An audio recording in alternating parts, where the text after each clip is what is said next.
Les saisons défilent sur l'ancienne abbaye d'Orval. D'abord l'automne avec ses couleurs ocre, puis l'hiver avec son cortège de neige et de gelée.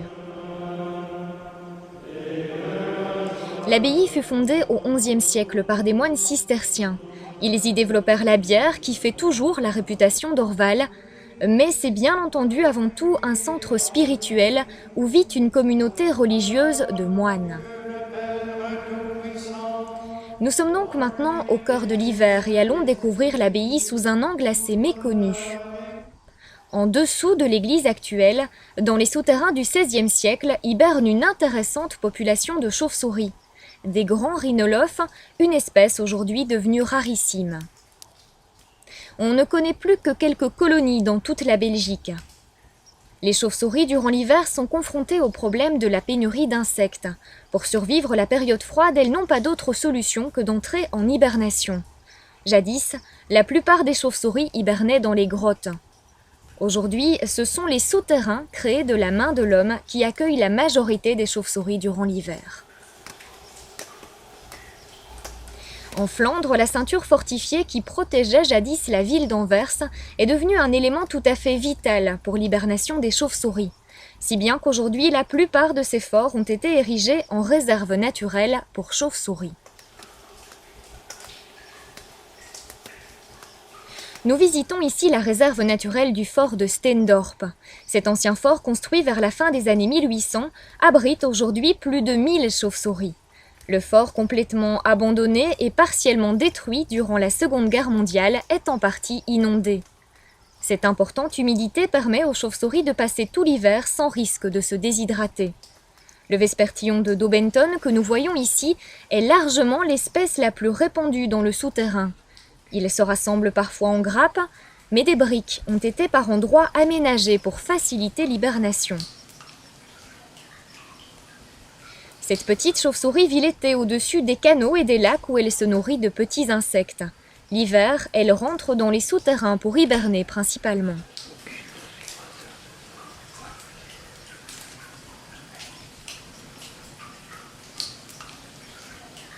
Mais parfois, un mâle se réveille en pleine hibernation à la recherche d'une âme sœur. Il vole jusqu'à ce qu'il trouve une femelle endormie et dès lors consentante.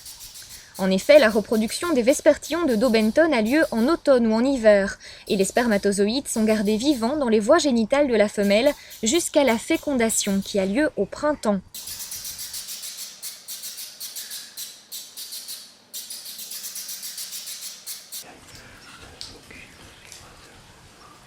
Ici, le mâle, bien peu romantique, heureux de sa tâche accomplie, s'en va retourner hiberner. Mais le fort abrite également d'autres espèces de chauves-souris. Le rare vespertillon à oreilles échancrées hiberne en grappe.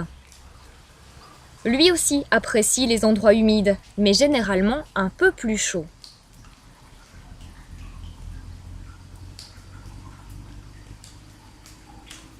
En Wallonie, à l'inverse de la Flandre, nous avons d'importants réseaux de souterrains. Qu'il s'agisse d'anciennes ardoisières ou autres carrières, ces souterrains abandonnés offrent aujourd'hui les conditions microclimatiques idéales pour l'hibernation.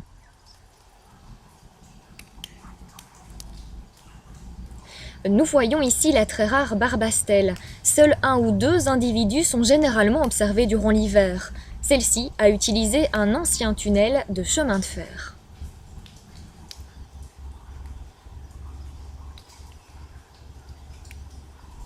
Non loin de Liège, un énorme réseau souterrain de près de 100 km s'étend dans le tuffeau calcaire.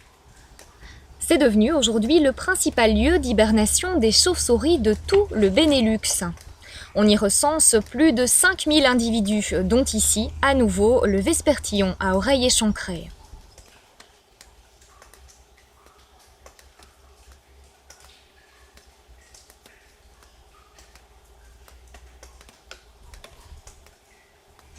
Mais retournons maintenant à notre abbaye d'Orval.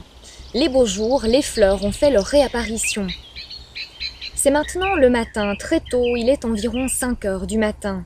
L'abbaye va tout doucement s'éveiller.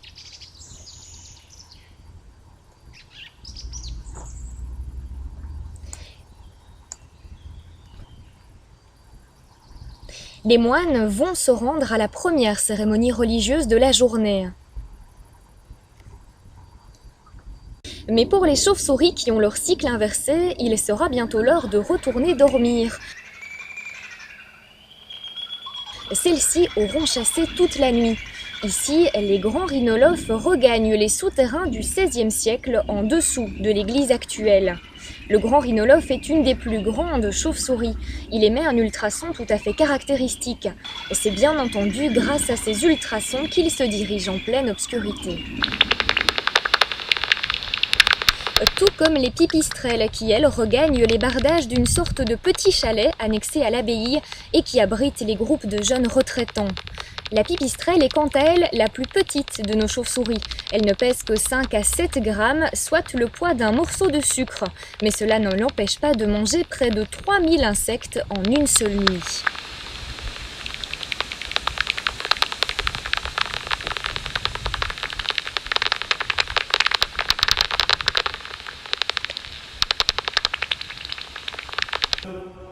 Dans l'abbaye, la vie religieuse reprend son cours. Le premier office est constitué par les vigiles. Les moines se sont donc rassemblés dans l'office pour les premières prières du matin.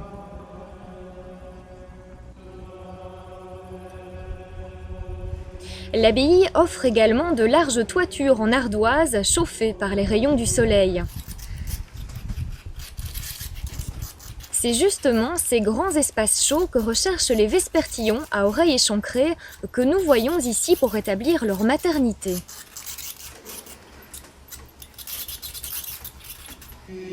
En dessous d'eux, c'est maintenant pour les moines l'heure de la méditation et du recueillement. Selon les règles de saint Benoît, la vie des moines est partagée entre la prière et les activités manuelles. La brasserie occupe bien entendu une place importante dans l'abbaye. La production de cette bière de qualité exige une grande rigueur et un appareillage très sophistiqué.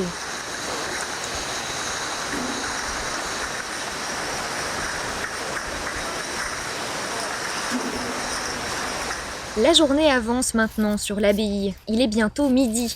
Les vespertillons à oreilles échancrées sont profondément endormis en dessous des toitures.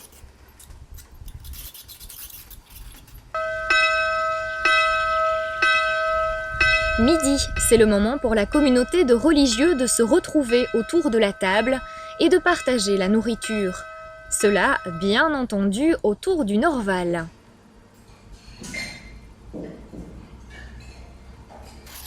Début d'après-midi, les chauves-souris restent toujours bien endormis. Les moines, quant à eux, continuent leur travail. La production de la bière bénéficie aujourd'hui de toute la technologie disponible au XXIe siècle. Mais l'abbaye produit également du fromage.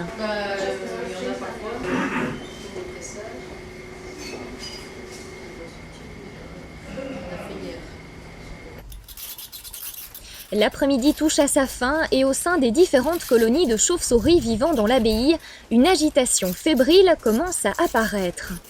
Il est temps de nettoyer les ailes pour partir à la chasse.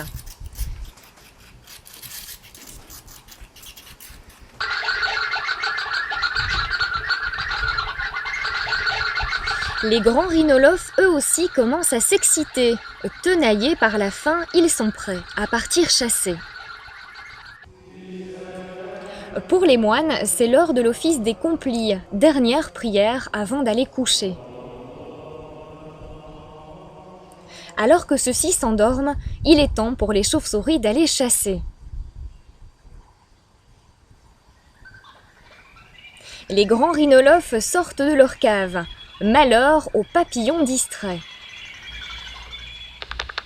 Les pipistrelles quittent leurs abris. Dans le grenier, les vespertillons, aux oreilles échancrées, font quelques tours avant de le quitter. Ces différentes espèces de chauves-souris vont maintenant se rendre sur leur terrain de chasse. Pour certaines, ce seront les prairies, pour d'autres des haies ou des forêts. Les femelles allaitantes chasseront toute la nuit, alors que les mâles ne chasseront que quelques heures.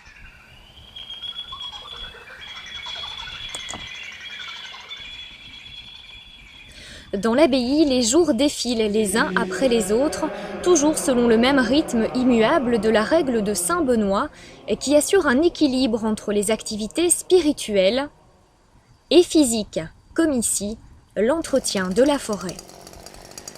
Cette même forêt qui servira de territoire de chasse pour les chauves-souris durant la nuit.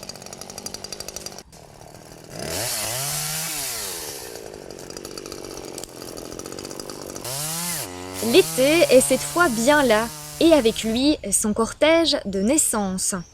Dans les combles a eu lieu le premier accouchement. Regardez l'aile de cette femelle, elle est maculée de sang, son petit est bien blotti contre elle, mais quand viendra le soir, il restera tout seul en attendant le retour de sa mère et des autres femelles. Les jours passent dans d'immenses cuves en dessous de la brasserie, la bière est mise en contact avec le houblon afin que celui-ci puisse lui transférer tout son arôme.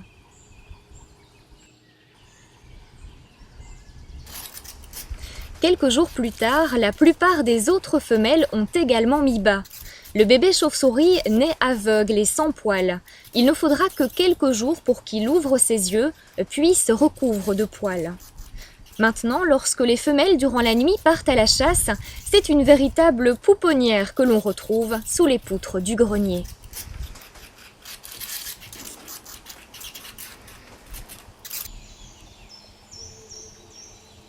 L'été est maintenant bien entamé. Si le site d'Orval abrite une telle richesse d'animaux différents, et en particulier des chauves-souris, c'est parce qu'il est situé dans un écrin de verdure extraordinaire, préservé des cultures intensives d'épicéas et des pesticides.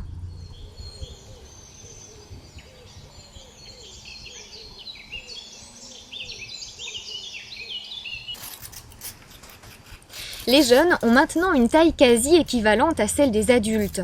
Mais comme l'on voit très bien sur ces images, ils continuent toujours à boire le lait maternel. Les chauves-souris ne sont pas les seuls animaux qui utilisent nos habitations humaines comme refuge. La chouette effraie s'appelle en flamand kerkuil ou chouette des églises. En effet, c'est principalement dans les églises et les vieux bâtiments qu'elle va faire son nid pour élever ses jeunes poussins. Tout comme les chauves-souris nous rendent des services en mangeant d'importantes quantités d'insectes, elles nous débarrassent des petits rongeurs.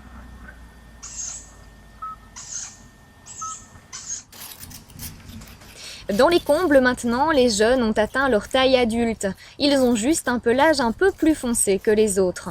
Ils sont maintenant capables de voler et vont chasser par eux-mêmes.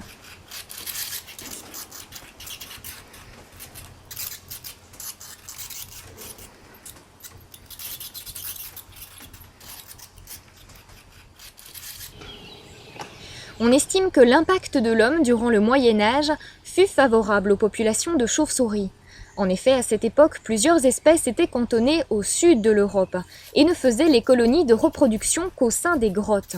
Dans le sud de l'Europe, la température de la grotte est assez élevée, ce qui n'est bien entendu pas du tout le cas chez nous. Or, les bébés chauves-souris nécessitent une pouponnière dont la température reste élevée.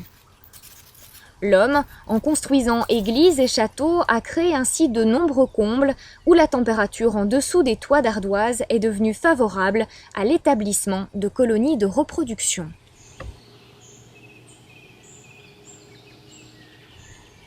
Mais en quelques siècles, l'architecture a fondamentalement évolué. Et aujourd'hui, l'homme recouvre une grande partie de son territoire de zones industrielles qui sont devenues des enfers pour la vie sauvage.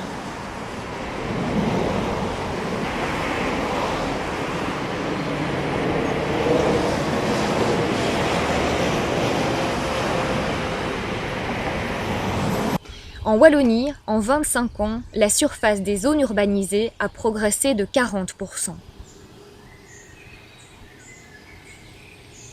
Nous sommes ici dans un petit vallon ardennais. Quelques années plus tard, le voilà transformé en un zoning industriel de 80 hectares, une grande partie de cet espace naturel sacrifié et non utilisé.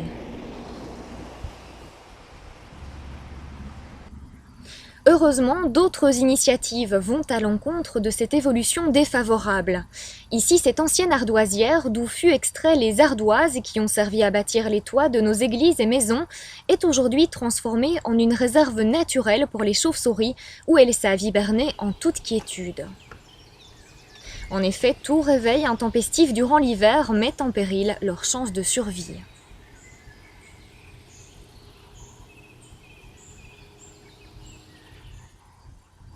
Au cœur de Berlin, la forteresse de Spandau est devenue maintenant l'un des plus importants lieux pour la reproduction de nombreuses espèces de chauves-souris de toute cette région.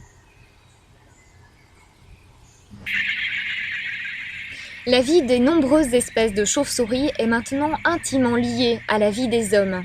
Si nous voulons que nos enfants puissent encore observer ces rassemblements de grands rhinolophes ou de grands murins, il devient de plus en plus indispensable de les prendre en compte dans la gestion de notre territoire et de nos bâtiments.